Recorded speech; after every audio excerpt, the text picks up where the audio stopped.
You did a collaboration with MatPat. I did. How'd you know? Yeah, Age, you did. Well, tell I've done a couple. with MatPat. Yeah, he came to shoot with the 360 camera, so he wanted to go around Akihabara. Okay. So I guided him there, and then we became friends. And then I showed up on Game Theory, his live GT Live. Right. Oh shit. Yeah, I think once, twice. That's sick. Yeah. Hell yeah. What a bizarre crossover. I just thought it was Yeah. so cool because obviously MatPat's retired now, I think. Yeah, He is did. retired. Yeah. He Well, will be retired by the time I was this, gonna say, episode retired. comes Yeah. out. Yeah. No, they're so kind. Like, Yeah. I just, I can't believe everyone's so nice. Why wouldn't they be? Why wouldn't they be? How did he get in contact with you originally, or how did that? Did you just like drop it? Oh, maybe DM or- YouTube. Yeah. YouTube. Did he know you YouTube. before? Yeah, right. Yeah, that so makes it's sense, like yeah. through YouTube Space. I think also because a lot of people want to come in and enjoy the fashion, but don't know who to ask. And so when they ask YouTube, I was the person who can speak English and guide people around and kind of match what kind of styles people wanted to try. So through YouTube Space, I met a couple people actually. You did a video with Sophia. Safia, yes, Safia, and I also Huge YouTuber as well. yeah, I also worked with Poppy. Oh, and wow. Also Oh, wow. Cameron Dallas, and I'm not too familiar with that person. I think he's I know Poppy. yeah. Yeah, Poppy. Yeah, that would have been and cool. also What's she like? Because like her kind of YouTube persona is quite mysterious. Like she hides a lot of it in like people aren't too sure if it's like a character or like how exaggerated that personality is like. Like what is she like in real life? I don't know if I'm allowed to say. I just want to know as like a fan of Poppy. Honestly. I imagine chill. I'm sorry. I imagine chill, but she also makes like metal music now, which is Yeah. like cool. pretty insane. But she's and cool. very into fashion. Oh, I so bet, like yeah. her stylist is on top of everything. Oh yeah, I bet. Yeah. Damn. Who's Poppy? Poppy is this, so she originally got big, well, she's a music artist now, but originally she got big from making these like really cryptic YouTube videos that were like seemingly very, very random. And like, there were lots of like theories behind it. This is like, when was this? Like mid 2010s? Yeah, I maybe? went to a YouTube Space thing, and she performed at like the New Year's party in London. Right. At the shit. YouTube Space. It was very bizarre. But like she's this, Yeah. she's this like really, really good music artist as well. But like, yeah, she originally got big making these like series of really short cryptic videos that like was her talking about like seemingly really random cryptic stuff. Right. And there were all these theories about like who she was and what it all means and stuff like that. And I think it was just a way to like kind of get her name out there and like to bolster her music career, which fucking worked. And Right. she makes great metal music now, which is awesome. Yeah. The video, so we did a crossover video Yeah. on my channel, and I was part of her dream lore. Right. So it was wow. very interesting to shoot because we're just surrounded in light. It's like Right. all the way around, all light. Yeah, because all of the videos were very white, weren't they? Like it was in like a Yeah. white Oh, wow. space. Yeah. Yeah. That must have been trippy. Yeah, it was a lot of fun. Yeah. We also did. We filmed the Lolita video, Yes. which we were trying to figure out for a long time.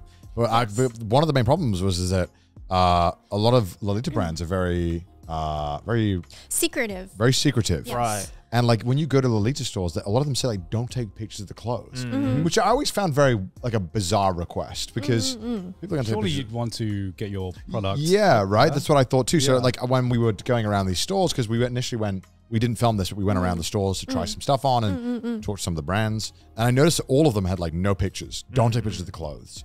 Why is Right. that? I mean, the biggest thing is always plagiarism or copying the outfit and being made, because a lot of these brands, they only run a certain number for each stock item. Right. So it's very highly sought after and also very limited. And it gives a sort of like special collector's mentality to it too. And I bet it's also expensive to manufacture as well, It's right? very, So- yeah. Well, they are very- there's a I lot of mean- care put into it. Yeah. We bought those pieces and I remember seeing the prices and my Yeah. eyes were watering. What Yeah, kind yeah, of budget yeah. do you need to have to get into like Lolita fashion then? I mean, the easiest one is just to get the basics first, which is like a headpiece, a dress, and then you'll need the underwear for it, so the petticoats and the bloomers, and then socks and shoes. It's already I a lot of would- things. Yeah. That's like a couple $100, right? Just for that. Yeah, too, I would right? say a dress would normally run around 3만 to 4만. It's like $200 to $300. Okay.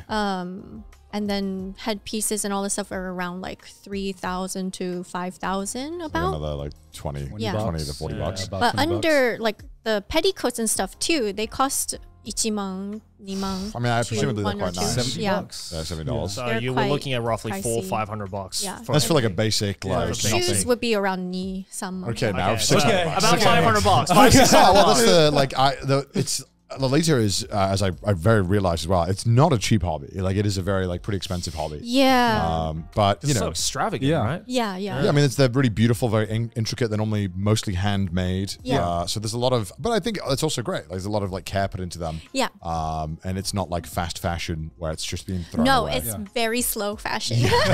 And it was interesting doing the video with you because I got to talk to some other people as well that did it. But I also remember being like very terrified because I think everyone Why? because they were like, I got the impression they were like, what the fuck is this guy doing here? Because I'm like True, trying to I talk to didn't the tell camera. anyone you were gonna be there. So, So I'm in And this then- this video, right? You can see Yeah. the video. I'm literally on a table between like 30 other like really immaculately dressed women who are there for Runin's tea party because Runin does tea parties for Lolita stuff, which I guess you could also you could tell people about as well. But we did the tea party, and I remember being like, I was talking to the camera because I'm making a video.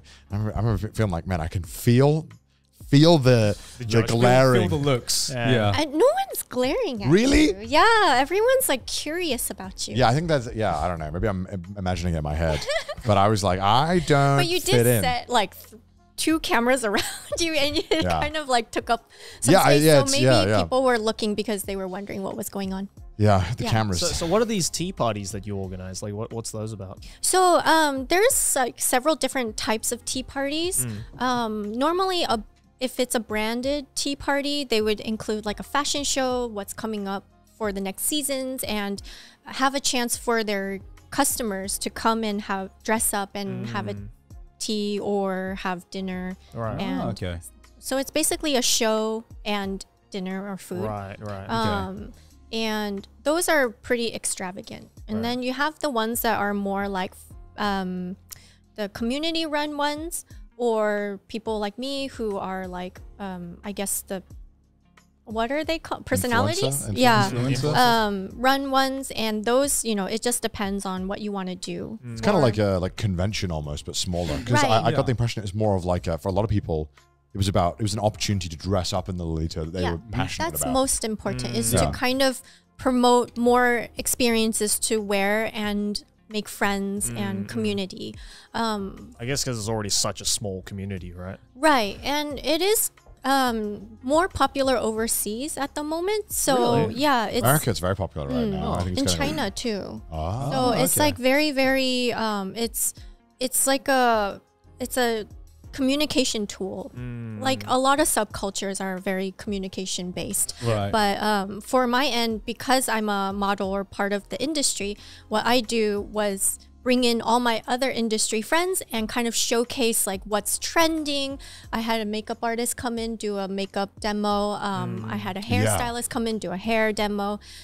We did talk shows between creators or editors and have live It was really performances. cool. I remember the girl who got the makeup done by that professional makeup Yeah, artist. she really She was liked it. ecstatic. Yeah. That she was like, this is like a super rare opportunity you never Exactly. get. And like he's like the goat of makeup, I Yeah. guess. Right. So I to me, it's all lost on me. Yeah. But she was like, she was Yeah. pumped about it. And Yeah. I was like, I can respect that. That's cool. Yeah, Like that's so- awesome. That was kind of, I realized that was something I can provide, like Yeah, a that's little awesome, meeting yeah. space between industry people and people who love the fashion. Yeah. Over COVID, because we can't travel anymore or do gatherings, I started with my friends a remote Lolita tea party, and doing that, I had to put together like a program that's like more talk show based, and realizing that once we start providing all that stuff, everyone had a peek into what this fashion scene was, you know? Okay. So taking that and then applying it to a real life setting was was the one that you went to. Was my first time. That was the doing first one? Yeah, I didn't know that. that was my first Oh, one. because I remember the first time we were talking about it, we were like, maybe let's do it on Zoom. But I was like, I kind of want to do it in person. I feel like the Yeah. video would be much better if it Yeah. was Yeah. in-person I things. I mean, feel yeah. like online it doesn't have the same impact. Yeah. Like I need to be standing next to someone who's like really cute in the video for it to like make it funny. Yeah. Like, you know, like so that's what's the angle. But you looked so good. You actually like really looked good in I don't the know. aristocrat style. Right. Did you guys see? I can see. I- I can see yeah. him. I can see him looking like an aristocrat. They dressed And me he like a called tea. 1500s aristocrat. I had like this flop. I fuck with the shirt. The shirt I want so bad. I think I have it, right? Do I have it? I don't know if I have it. No. I gotta buy it. Okay, I will get that arranged Dude, it was for you. it was like this Romeo I and did Juliet mention- as like yeah. fluff, you know, like the Oh, yeah. frills. I was like, actually, this is kind of fire. Like this, actually, this is kind of neat. But I don't know when I'd wear it. When can you wear something with frills? At a teapot. At a teapot. Yeah, you're right. At an afternoon tea. Yeah. Yeah. Yeah. Or when you want to feel fancy.